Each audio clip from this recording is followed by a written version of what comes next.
We must begin what I think is the most massive story in all of professional sports. Shohei Ohtani possibly being traded in the second half of this regular season. You saw the fans in Seattle at the All-Star game trying to recruit him. I think that's going to be a new theme. You'll see fans in other ballparks say, please, Shohei, come to us. It's just the beginning, and all the players are even saying it. We're all welcoming it, right? But what you look at and what he's doing right now, where their Angels are at right now, too, and moving on to the future, what's their schedule looking like? This is a schedule that's going to get a lot tougher. I would think that he's going to be elsewhere. It just doesn't make sense financially, just for the future of the team, for the future of just more years to come to win baseball games, for Shohei Ohtani to stay in that uniform. I agree with you, Greg, too. I mean, this is the Ohtani effect. So, like, as he moves on over the course of this, whether he's still an Angel or not, you know, going through the rest of this season, you know, opposing teams and cities are going to be, you know, throwing their pitch to him, you know, from a fan's perspective, because they want him on their team. And what he's doing this year is incredible. And I know we're going to talk about it as, you know, probably one of the best seasons ever played. Well, let's dive into that. Do you think, Alex, it's the best season? Is he having the best season of all time? Look at what he's doing with the bat and look at what he's doing on the mound. What is he on pace for? Well, we're looking at a player that just offensively is playing like a Hall of Famer. Oh, yeah. He is on pace to hit 58 home runs and drive in 128 with a batting average over 300. On the mound, he's on pace to strike out over 250 guys. That's like a closer K per 9. If he gets to 200 innings, there's a chance he could have the fewest hits surrendered for any pitcher with at least 200 innings pitched in a single season. He's pitching like a Hall of Famer and hitting like a Hall of Famer. Is it the greatest season we've ever seen? You were there when Miggy Cabrera won his Triple Crown. Yep. So he's just so we can have what's going on here with his season. He's having a Miggy Cabrera year with a Pedro Martinez-like year. So what was that when you saw Miggy as winning a Triple Crown, saying this is the greatest hitter of all time? Now add a little Pedro Martinez to it as well every fifth day. No, you can't make a comparison. Even when you try to make sense of it by, you know, splitting it up basically into the best hitter that year and the best pitcher of that year kind of thing, it just doesn't make any sense. What's crazy to me too is, like, last year he had a great season. Aaron Judge wins the MVP, sets the American League home run record, right? Ohtani's like, well, I could probably do that. I mean, he's flirting with it going into this year. I asked him on the red carpet, does he want to break the American League single-season home run record? And he said, yes, I would love to. Exactly. Going into this season, not winning the MVP last year because of, you know, the historic run that Judge had, it was like, oh, you know, what you can do, I can do better. And then some with the pitching. Is he going to get traded, yes or no? I don't think so. You don't think so? Do you think he gets traded? I do believe so. I do believe so. Alex, do you know why I disagree with you? As you see his comparison. We always disagree. We always do. We've just admitted he's hitting like a Hall of Famer. Right. He's pitching like a Hall of Famer. This isn't just one player. This is two Hall of Fame level players in one. So you're going to get one compensation pick?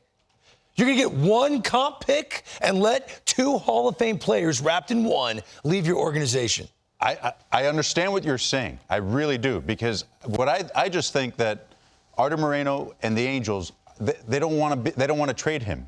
You know, it's a good baseball move for sure, especially with him going to be a free agent. More than likely not sign back with the Angels. I think if they would have done something already if that was going to be the case.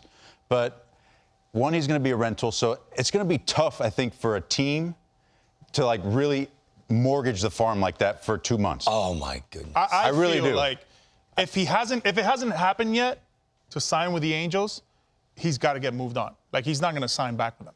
That's for me. My main thing is the main reason why I don't think he's going to trade it is not so much because I'm sure there'll be a team that'll have a package that's like, yeah, we probably should do this deal. But I just think that Moreno is not going to want to do it. Well, this is Greg. This is like this is an ownership decision. This is like Artie Moreno saying, no trades to different teams, right? To a team like the Dodgers, per se. He might not want him to go to the Dodgers. He doesn't want to trade him to the 45 Dodgers. miles away, that's no not way. Happening. But maybe a short leash team, like a rental, maybe a Cincinnati Reds, a Tampa Bay, a team that's Baltimore Orioles, a team that you know he's not going to stay long-term to hopefully sign him somewhere else long-term. I think that makes more sense. I don't see him kind of going to a team like the Dodgers or anything like that. But it's crazy that an owner has the ability to just kind of first see where we would put Shohei Ohtani on his like. Like you said, though, it will be the most watch scenario in baseball over the course of the next I so few hope weeks. you're wrong. I so hope. We'll see. Alex, I so hope you're wrong. All right, let's talk about the second biggest storyline in the second half, in our humble opinion, and it's Luis Urias, the biggest fish in Miami. I'm going to take you back. The highest batting average at an All-Star break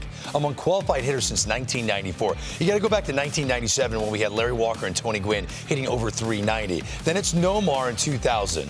Then it's Darren Erstad. Look at where Luis Urias is right now, hitting 383. Can he hit 400? Now, for him to do that, he'd have to play like a mega star, and he already has in one half of the season. Well, 383 is a mega star. Mega star. Right. Yeah. But he would have to hit 424 in the second half. You're blacking out in every at-bat. Well, wait a minute. Maybe not, because we saw him black out in every at-bat for a stretch of 14 games. Yeah, right. And he had a stretch of 14 games in the first half where he had 3 5-hit games. The record's 4 in a single season. He had 3 5-hit games in a 14-game span. If he could do this for 2 weeks, hit 483, now you're talking about a batting average that's in the 380 range, which is where he's at right now. Do you think Luis Urias can hit 400?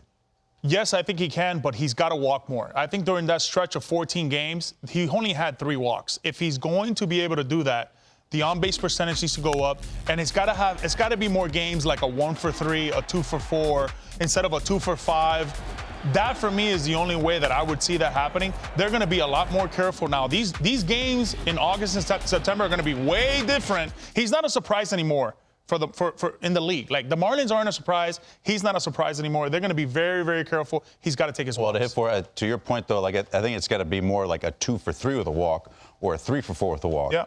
I mean, you're not going to be able to hit 400 going 1 for 3 or 1 for 4. It's going to be really tough to do. But the thing is, like, to your point, that he's got to walk more. When you're going good, like when you were going good in the hot streak, same You think thing. you can hit everything? You can hit. You think Yeah, you can you hit can't every chase it. pitch. Now, to Luis's credit, though, he can hit everything. He's really got no holes as far as being able to make contact with the pitch. I know, playing with him and watching him in Minnesota, he doesn't really have an area where a pitcher can go to and, like, over and over again, a glaring weakness like most hitters have.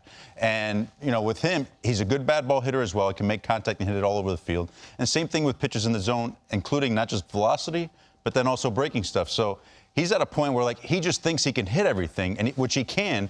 That's why you don't see him walking all that much, because he's just banging. I talked to Soler in the All-Star, and I said, hey, talk to me about Luis. Is he for real? He says that he'll go in the middle of a game, and he'll say, I see that hole to the left side. I'm going to hit that hole.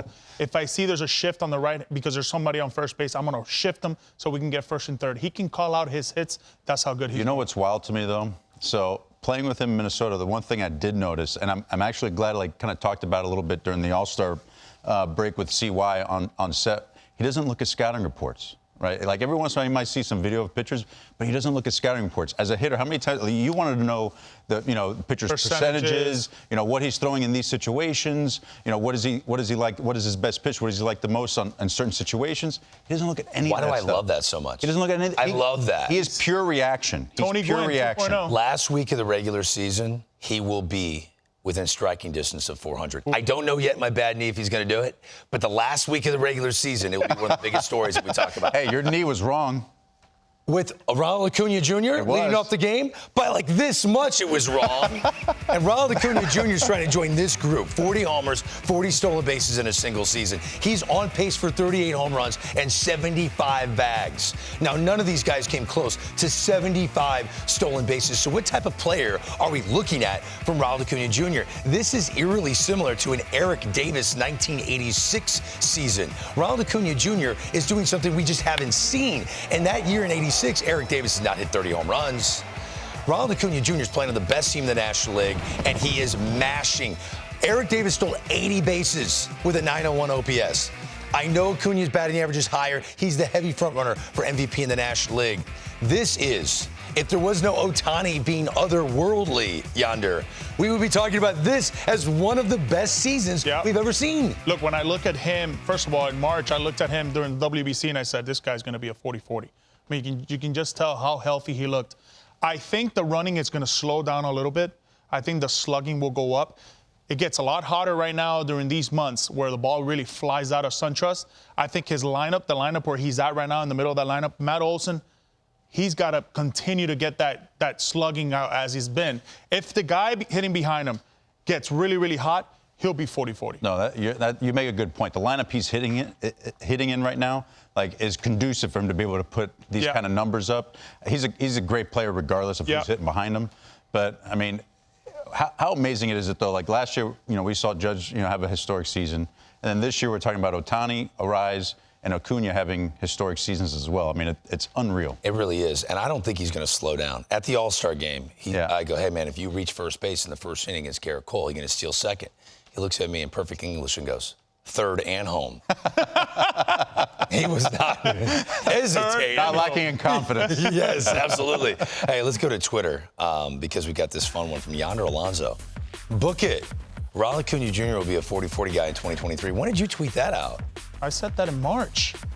Oh. Yeah, I saw him do this, and everybody on the WBC, and I said, this guy's on fire.